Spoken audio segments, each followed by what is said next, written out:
Hello दोस्तों, स्वागत है इस वीडियो में आपका। आज हम लोग अपने रेस्पिरेटरी सिस्टम को जानेंगे, वो काम कैसे करता है, गैसेस एक्सचेंज कैसे होता है हमारे बॉडी के अंदर, नॉस्ट्रिल्स, नसल cavity, trachea, bronchi, bronchioles, alveoli, सब के बारे में जानेंगे।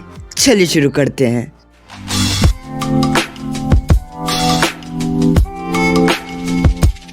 सबसे पहले तो एक सिंपल सा हम लोग पैसेज वे देख लेते हैं एयर का। तो होता क्या है, एयर हमारे नोस्ट्रिल से अंदर जाता है, फिर नसल कैविटी से होते हुए, ट्रेकिया से होते हुए, ब्रोंकाई से होते हुए, ब्रोंकियल्स से होते हुए लंग्स में चला जाता है। हम सबको तो पता है नोस्ट्रिल से हम लोग एयर लेते हैं, फिर उसके बाद क्या क्या होता है वो सारी चीजें जानेंगे। तो होता क्या है, हमारे नोस्ट्रिल से एयर अंदर जाता है, फिर हमारे नोज में कुछ हेयर लाइक स्ट्रक्चर्स और म्यूकस ग्लैंड होता है जो एयर के डर्ट पार्टिकल्स और जो भी गंदगी होती है सबको फिल्टर कर देता है और साफ एयर जाता है हमारे लंग्स में।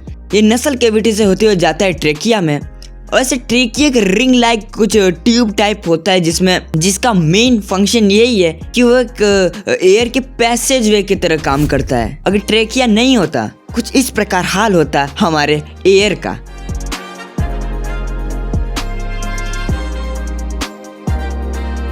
गजब बेइज्जती है। लेकिन थैंक्स टू ट्रेकिया एक वो सिस्टमेटिक पैसेज वे देता है ताकि एयर इजीली हमारे लंग्स तक जा सके। और ट्रेकिया के बहुत सारे फंक्शंस है, जैसे वो एयर को और क्लीन करता है क्योंकि उसमें cilia, mucus gland type all things होते हैं। ओके, उसके बाद ट्रेकिया से होते हुए ये एयर जाता है ब्रोंकी में।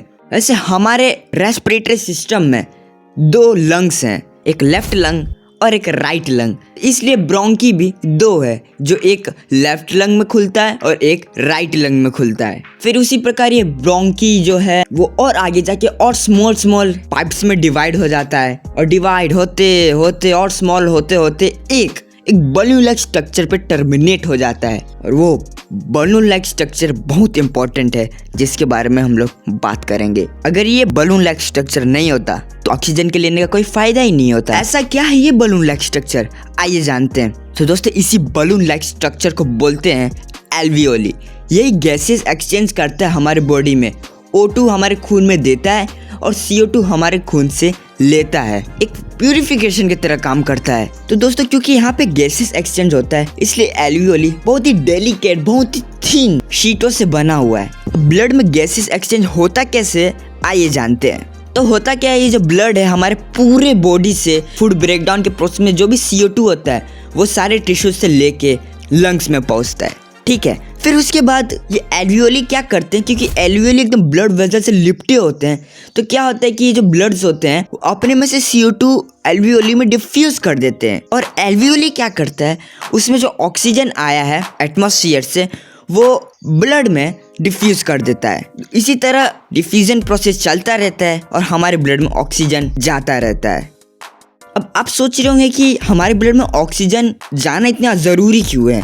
तो फॉर योर काइंड इन्फॉर्मेशन, हमारे बॉडी में जो फूड ब्रेकडाउन होता है उस प्रोसेस में ऑक्सीजन बहुत ही इंपॉर्टेंट है। ऑक्सीजन नहीं होगा तो वो प्रोसेस ही नहीं होगा। अब आप सोच रहे होंगे ब्लड में CO2 क्यों आता है। तो जैसा कि मैंने पहले ही बता दिया है कि जो फूड ब्रेकडाउन प्रोसेस में CO2 रिलीज होता ही है, it's inevitable. Food breakdown process में तो प्लांट्स में भी CO2 रिलीज होता है, तो हम क्या चीज़ है। और यहीं से एक और सवाल राइज होता है कि हम जब एयर इनहेल करते हैं तो सिर्फ ऑक्सीजन थोड़े ना आता होगा, उसमें तो नाइट्रोजन भी आता होगा, CO2 भी आता होगा। तो इन गैसेस का क्या होता है, तो मैं आपकी जानकारी के लिए बता दूं। पहले तो नाइट्रोजन जो 78% है एटमॉस्फेयर में, वो हमारे इनहेलेशन के साथ आता है। लेकिन होता क्या है कि नाइट्रोजन जिस तरह आता है उसी तरह निकल जाता है, जितना आता है उतना ही निकल जाता है। क्यों? क्योंकि नाइट्रोजन एक नॉन रिएक्टिव गैस है, वो हमारे बॉडी में रेस्पिरेशन और अदर प्रोसेस में दखल अंदाजी नहीं करता है। वो एक नॉन रिएक्टिव गैस है, इसलिए वो जैसे ही आता है उतना ही निकल जाता है। 78% हमारे बॉडी में आता है तो 78% ही निकल जाता है। और बात करें CO2 की, तो इनहेल एयर में CO2 तो 0.04% हम लोग इनहेल करते हैं, लेकिन जब उसको एक्सहेल करते हैं तो वही 0.04% 4.4% बन जाता है। ऐसा क्यों? क्योंकि जैसे कि मैंने बताया कि जो ब्लड्स होते हैं वो एल्वियोली में CO2 को डिफ्यूज कर देते हैं, तो वही एल्वियोली CO2 को थोड़े ना रखेगा, वो उसी CO2 को एक्सहेल करवा देता है लंग्स के द्वारा।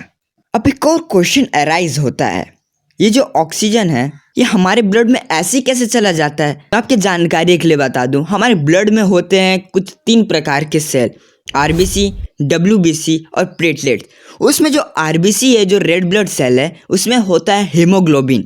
तो हेमोग्लोबिन क्या करता है, उसमें ऑक्सीजन के एब्जॉर्प्शन की एफिनिटी ज़्यादा होता है, मतलब वो ऑक्सीजन को एब्जॉर्ब कर सकता है। तो क्या करते हैं, वो एल्वियोली से जो ऑक्सीजन डिफ्यूज होता है वो हेमोग्लोबिन में एब्जॉर्ब हो जाता है, क्योंकि हमारे बॉडी के अंदर इतने सारे millions of red blood cells हैं बस एक ड्रॉप में।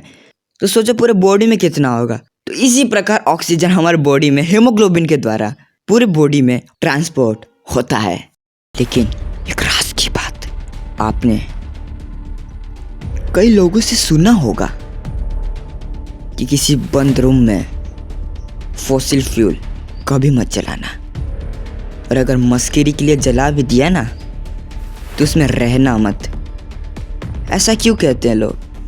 इसके पीछे का राज है, आइए मैं बताता हूँ। तो होता क्या है, जब फॉसिल फ्यूल बंद रूम में जलता है, जिस रूम में इनसफिशिएंट एयर है, तो fossil fuel carbon monoxide produce करता है। और अगर हम लोग बाय चांस उस रूम में रहे तो वही कार्बन मोनोऑक्साइड हम लोग इनहेल करेंगे, और इनहेल करने के बाद वो कार्बन मोनोऑक्साइड नसल कैविटी से होते हुए, ट्रेकिया से होते हुए एल्वियोली में चल भी जाता है, और एल्वियोली ब्लड वेजल्स में उस कार्बन मोनोऑक्साइड को डिफ्यूज भी कर देता है। लेकिन उसकी वजह से कार्बन मोनोऑक्साइड पूरे बॉडी में ट्रांसपोर्ट हो जाता है, और ट्रांसपोर्ट इसलिए होता है, हेमोग्लोबिन की ऑक्सीजन के प्रति एफिनिटी ज़्यादा तो है, लेकिन कार्बन मोनोऑक्साइड के लिए उससे भी ज़्यादा है। और अगर एक बार कार्बन मोनोऑक्साइड हमने इनहेल कर लिया तो बीमार हो सकते हैं, और इनहेल करते ही रहे तो मर भी सकते हैं, क्योंकि कार्बन मोनोऑक्साइड हमारे बॉडी के लिए जहर है, जहर। तो आशा करता हूँ आपको ये वीडियो अच्छा लगा। अगर अच्छा लगा हो तो लाइक ठोको यार, और अपने पूरा पावर के साथ सब्सक्राइब बटन दबा देना और बेल आइकन दबा के ऑल पे सेट कर देना, ताकि इसी तरह की वीडियो आपको मिलती रहे। चलिए मैं चलता हूँ। खत्म, bye bye, tata, good bye, गया।